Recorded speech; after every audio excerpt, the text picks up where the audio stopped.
درس قرآن اگر نہ ہم نے بلایا ہوتا، درس قرآن اگر ہم نے نہ بلایا ہوتا، یہ زمانہ نہ زمانے نے دکھایا ہوتا، تو آج ہم قرآن کریم کی قربت کے لیے یہاں بیٹھے۔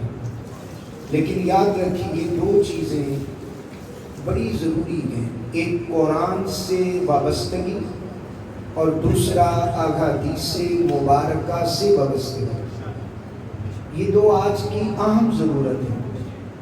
آپ سمجھ لیجئے کہ اگر زندہ رہنے کے لیے خوراک ضروری ہے تو ایمان اور اسلام کو بچانے کے لیے قرآن اور مصطفیٰ علیہ السلام کا فرمان ضروری ہے۔ اپنے ایمان کو بچانے کے لیے یہ دو چیزیں بڑی ضروری ہیں، اور نبی کریم علیہ السلام نے ارشاد فرمایا کہ تم ہرگز گمراہ نہیں ہو سکتے میرے بعد دو چیزوں کو تھامے رکھنا۔ تم ہرگز گمراہ نہیں ہو سکتے میرے دنیا سے ظاہری وصال کے بعد، تم دو چیزوں کو تھامے رکھنا۔ وہ کیا چیزیں آقا علیہ السلام نے بیان فرمائی؟ فرمایا ایک تو قرآن کو تھامے رکھنا، اور دوسری میری اہل بیت کو تھامے رکھنا۔ قرآن کو پڑھتے رہو گے، اہل بیت سے وابستہ رہو گے، کبھی گمراہی تمہارے قریب بھی نہیں آئے گی۔ یہ نبی پاک علیہ السلام نے گارنٹی دے دی۔ اور درس قرآن کیوں ضروری؟ قرآن سے دل لگی کیوں ضروری؟ آج ہر ایک بندے کا ایک رونا ہے کہ یار رزق میں بڑی کمی ہے، معاملات زندگی بڑے کمزور ہو گئے، یار گھر میں رزق نہیں آ رہا، مال نہیں آ رہا، مال کی کمی کی شکایت ہر کسی کو گئی۔ جس سے ملو وہ یہ دکھڑا ضرور سنائے گا اور دعا کا کہے گا، کوئی منع نہیں ہے، کہنا چاہیے۔ اور اللہ پاک نے دیا بھی گئے، لیکن پھر بھی اور کی طلب۔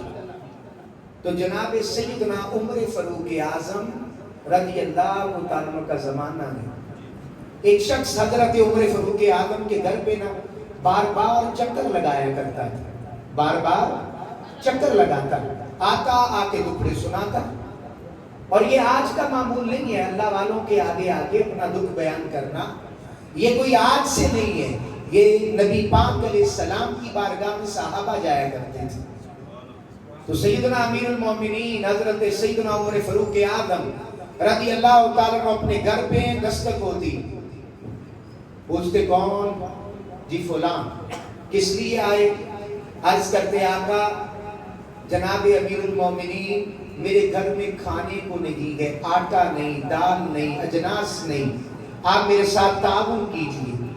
جناب عمر پاک رضی اللہ تعالیٰ عنہ اس کے ساتھ تعاون کر دیتے، اس کے ساتھ تعاون کر دیتے، آپ جو کچھ ہوتا اس کو مہیا کر دیتے، اس تک پہنچا دیتے۔ اب توجہ کریں ذرا، نعرہ تکبیر، نعرہ رسالت، نعرہ حیدری، نعرہ غوثیہ، بڑی پیاری مشفق استاد محترم کی آمد مرحبا۔ تو آپ جو گئے وہ بڑی محبت سے اسے دے دیتے۔ ایک دن جناب عمر رضی اللہ تعالیٰ نے فرمایا کہ یار تو اپنے گھر میں قرآن کیوں نہیں پڑھتا؟ تو گھر میں قرآن کیوں نہیں کھولتا؟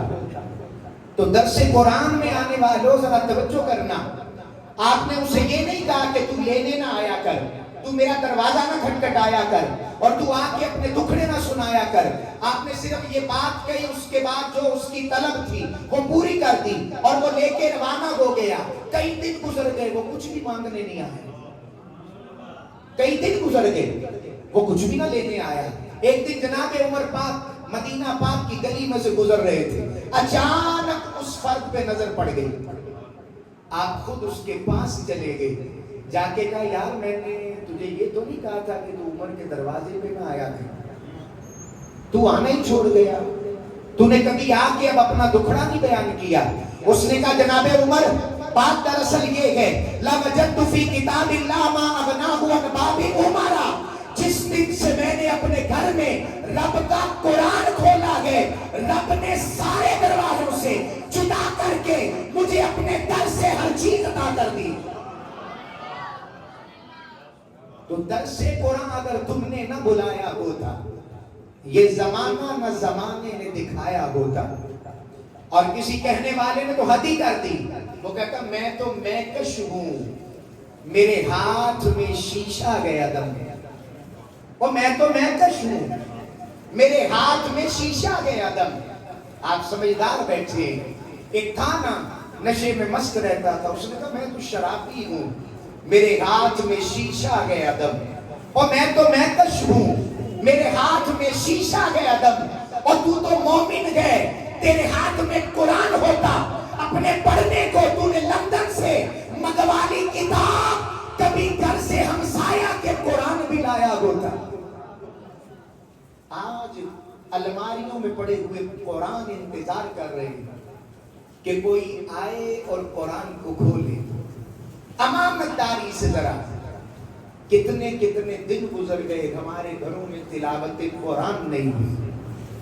تو درس قرآن میں آ کے بیٹھنے والوں یہ پیغام لے لو کہ جو بندہ اپنے گھر میں تلاوت قرآن کرتا ہے، آقا کریم علیہ السلام کے پیارے صحابی نے یہ بیان کر دیا کہ وہ شخص کہنے لگا اب دکھ کسی کو نہیں سناتا، رب کی سارے دکھڑے پہلے ہی پورے کر دے.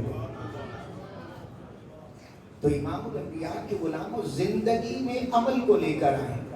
اقبال نے کہا نا عمل سے بنتی ہے زندگی، جنت بھی جہنم بھی. یہ خاکی اپنی فطرت میں نہ نوری گئے نہ ناری گئے. اور اقبال ہی کہتے ہیں عطار ہو، رومی ہو، رازی ہو، غزالی ہو.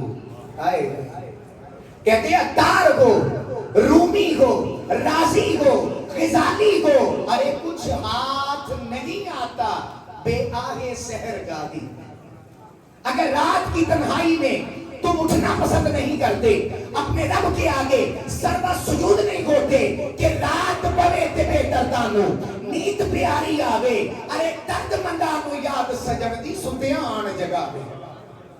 اور پچھلی راتی رب دی رحمت کرے بلند پکاراں، بخشش منگن والیاں کارن کھلا جے دروازہ. تو امام الانبیاء کے غلاموں اپنی زندگیوں کا رخ بدلی گئی.